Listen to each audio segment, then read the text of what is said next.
Back around 12 years ago, I was living in this apartment complex that had a parking system requiring permits. When I initially moved in, each tenant had assigned parking spots, but after a few months, they switched to a different system. Around the same time, I had some bad luck with my own cars, and I ended up needing to rent a car for a longer period than I anticipated. At the beginning of this whole ordeal, I hadn't grabbed the parking permit for the rental car because I had previously put it in my cars that were now in the shop. I inquired at the apartment front office whether I needed anything special for the rental car, and they told me I didn't need a permit for it. What's interesting is that during this time, the parking lot was being resurfaced, so parking enforcement wasn't that strict. You'd think they would be stringent about permits during the resurfacing project, when the parking spaces were already limited due to construction. This setup worked fine for me and my rental car until the resurfacing project was completed. One morning, I woke up to a frustrating surprise: a boot on my rental car's wheel. There was a card with a contact number from a towing company that had put the boot on. The card stated I needed to pay $75 to have the boot removed. Understandably, I was annoyed, especially since I found out about this boot early in the morning, but the towing company wasn't reachable until later.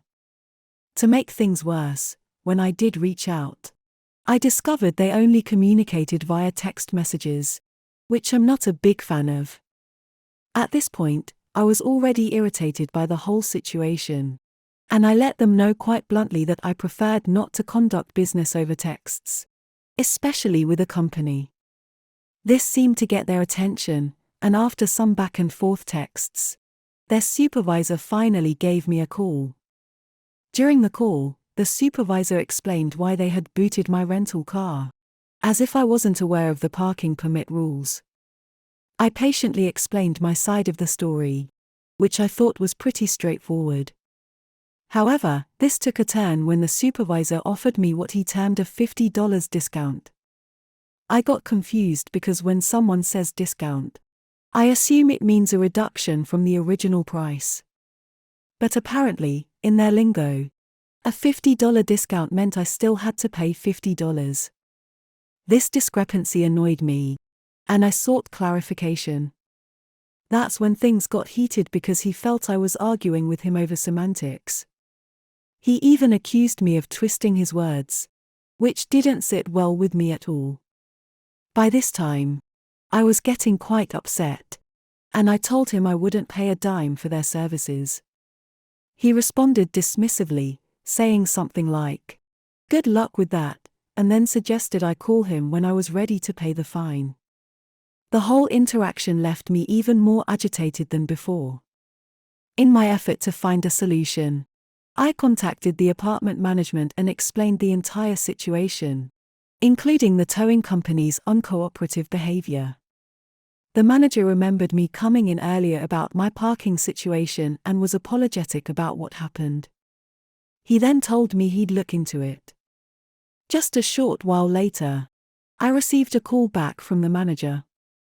He informed me that the boot would be removed, and I wouldn't have to pay anything. It turns out that even the apartment management hadn't been pleased with how the towing company handled things. They came to an agreement that resolved the issue without me needing to shell out a single cent. All in all, it was a frustrating experience that ended in a much better way than I anticipated. It also highlighted the importance of clear communication, both on the part of the towing company and the apartment management. Once upon a time in the small, picturesque town of Willowbrook, there lived a young woman named Lily. She had been in a blissful relationship with her boyfriend, Daniel, for 5 years. Their love was the talk of the town, an envy-inducing bond that everyone wished for. But little did Lily know that her world was about to shatter into a million pieces. Lily's best friend, Emma, had always been a supportive companion, cheering her on in both good and bad times. They shared their deepest secrets, dreams, and fears. Lily considered Emma her confidant. The one person she could trust with her life. One fateful day, Lily received an anonymous message on her phone. It was a series of pictures and texts that sent shockwaves through her heart. The pictures showed her beloved Daniel and her best friend, Emma, kissing passionately. The texts revealed their secret affair, a betrayal that cut deeper than any knife ever could. Lily confronted Daniel and Emma with the evidence, and they confessed to their guilt. The betrayal left Lily shattered, her heart crushed into a million pieces. She felt like she had lost everything she held dear.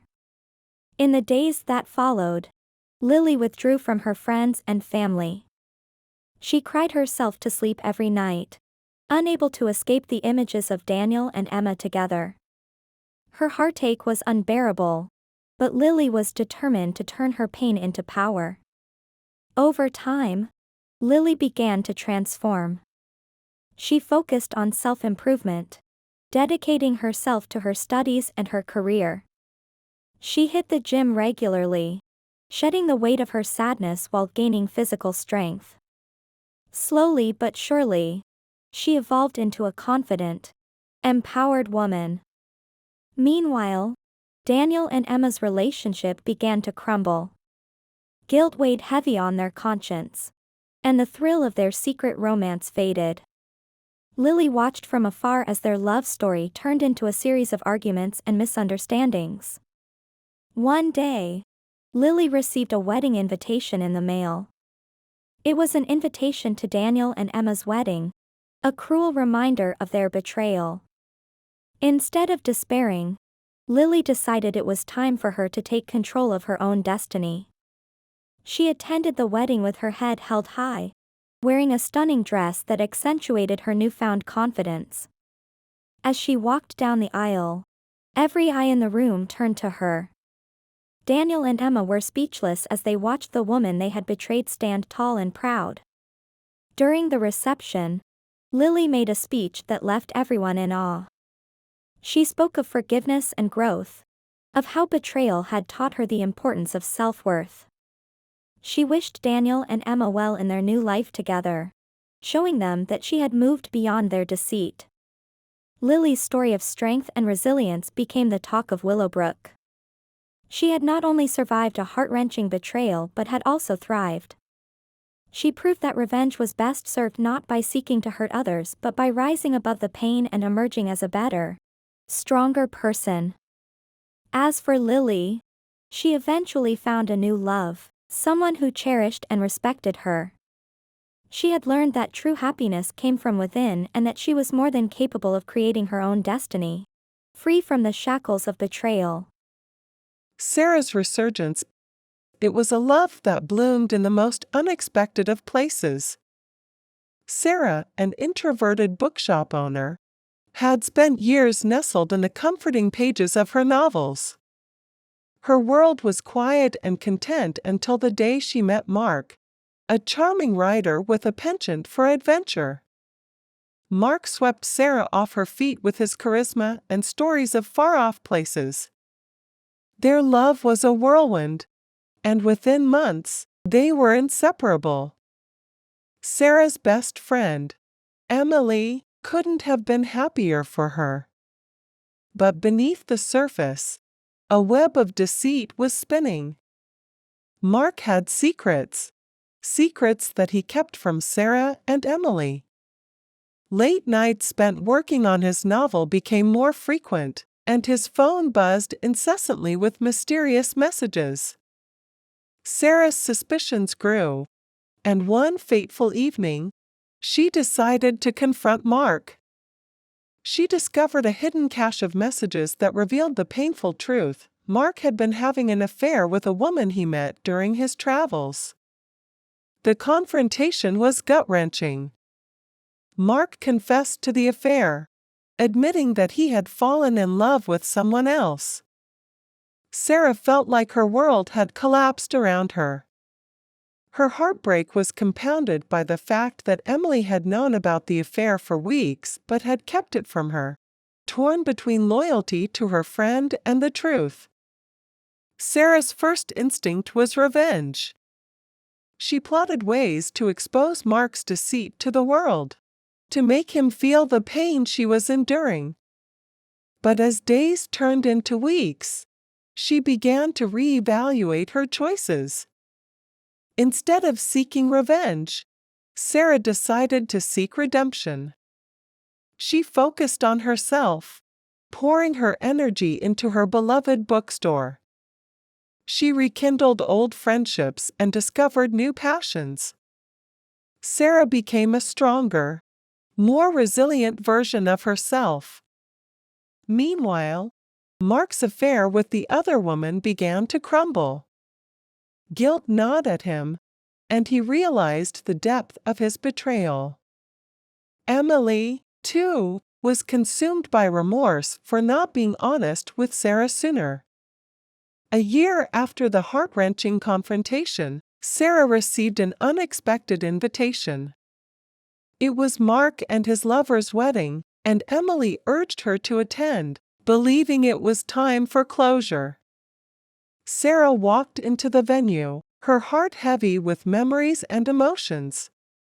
She had no intention of causing a scene, but her presence was a silent testament to her resilience.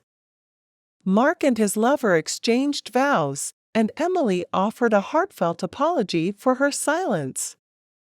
In that moment, Sarah felt a sense of closure wash over her. She had chosen the path of redemption, not revenge, and it had led her to a place of inner strength and growth. She left the wedding with a newfound sense of peace, knowing that she had risen above the betrayal and emerged as a better, wiser person. As she stepped out into the night, the stars overhead seemed to shine a little brighter, illuminating her path forward. Sarah had found her redemption, and in doing so, had reclaimed her life from the web of deceit that once ensnared her heart. In the heart of a quiet rural farming community, nestled amidst endless fields of green, I lived with my father, 44, male, and stepmother, Linda, 37, female, during my high school years. When I moved in, their marriage was still in its infancy, and little did I know, it would soon take a tumultuous turn. As the days turned into months, and the months into a year, the once happy union between my dad and Linda began to unravel at the seams. The household became a battleground for their unresolved conflicts, a storm that would occasionally rage into my world. I was my father's only child living under his roof, which meant that our family unit consisted solely of the three of us, along with our trusty cat as our silent observer. Linda, however, was a peculiar blend of adulthood and middle school bullying tactics. She had an uncanny knack for pinpointing my insecurities and weaponizing them with cruel precision. For instance, she'd mock my appearance, calling out, "You have an awkwardly big head." Her words were like sharp arrows, finding their mark in the chinks of my self-esteem.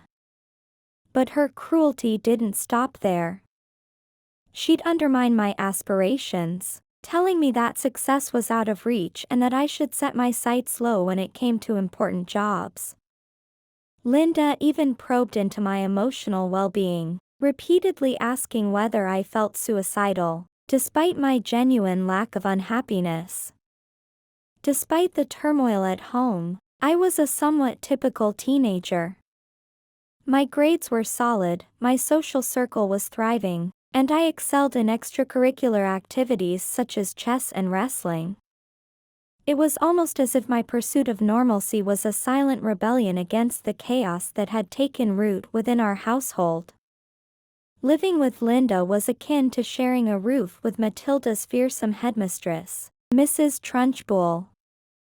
Any minor infraction, like leaving a dish out, was met with stern reprimands, and in our small, tight-knit family, there was no one else to shoulder the blame. It seemed as though Linda had an uncanny ability to twist words and deflect responsibility, making it nearly impossible for me to plead my case without being silenced by her verbal dexterity. But one fateful day, an opportunity presented itself, a chance for me to even the score. Our cat, a formidable hunter, had a habit of gifting us with the gruesome trophies of its various kills. On this particular day, when Linda was visiting her parents and the house was blissfully quiet, the cat made a rather gruesome offering, a large, freshly killed, and blood-soaked mouse. I seized the moment. Carefully, I took the lifeless mouse by its tail, crimson blood dripping in macabre patterns, and placed it with eerie precision on Linda's pillow. I watched as the crimson seeped into the pristine threads of her pillowcase.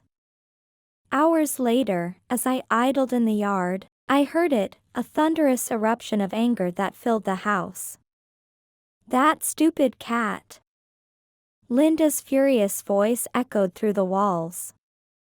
The cat was with me, safe and sound, having not suffered any harm in my act of silent revenge.